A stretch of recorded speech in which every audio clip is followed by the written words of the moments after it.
I'm convinced that my next guest just sees life in full color. Perhaps that's why his chosen profession is full of color. I'm talking always about my buddy and master gardener, Cisco Morris, who joins me again with a very interesting flower. What do we have here? Okay, this is a delphinium.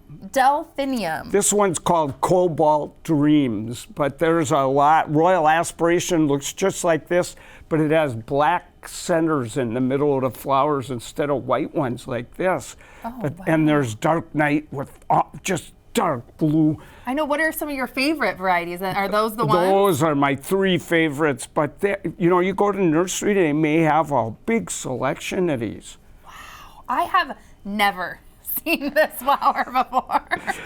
It's beautiful. Well, in the old days, they were really hard to grow. But now they're hybriding these new ones that are much better. They don't get disease. They're beautiful. They don't blow over quite as easy as the old ones used to.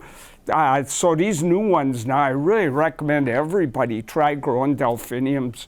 They're so cool. And they're so tall and thin too. How do you keep something like this from toppling over? I think we have a picture of this, but see this? Yeah. Okay, well, I think that's Black Knight right there. Oh, some of your favorite varieties that you were talking about earlier. Yes, and, okay. So there it is.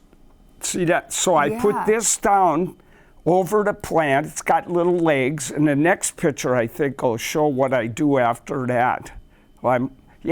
So see, I double them. Oh. So there's one below, one above. So these things are these save you. Yep. So to keep them from falling or toppling over with wind or anything? So see this arm? They come with different lengths. Uh-huh. And they just hook right in at the top. But see that little piece of plastic? Yeah. That zip tie?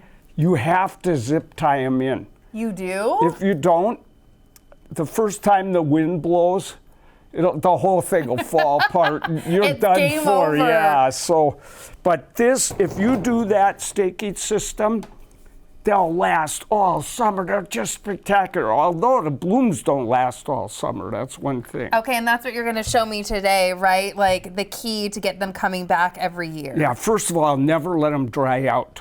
These are not a drought-tolerant plant. They are thirsty. So I fertilize the livid tweedle out of them. You do? Yep, and then I use alfalfa meal and rose food. And every 6 weeks they get a big dinner, Okay, they love their fertilizer. Don't skimp on that. But here's the thing. When they're done blooming, right? Yeah, so this part is blooming now, and they start low and they bloom up to the top, and then they stop blooming. Now, when this end fades, it looks terrible, but these are coming on. This is going to be a nice new one. Really? Yep. So what you have to do? Connected though. Here. Yeah, I don't know how that got twisted in there. Oh, okay. Let go, buddy. There we go. I was like, oh no. Okay, now you got to do the big pruning job here. I can't look. I know, I can't look either. No, you have to. Okay, so I go above where this little guy is. Yeah. But the big. Oh, it just doesn't make sense to me. I can't look. I know. Did I? Okay. Hey, perfect. Hey, perfect. You didn't scream today, Cisco. I got it. You did such a good job. So now these will bloom, and but they don't look that great. So I usually cut those off and bring them in and put them in bouquets. Oh, this because they're going to look beautiful like this, but littler.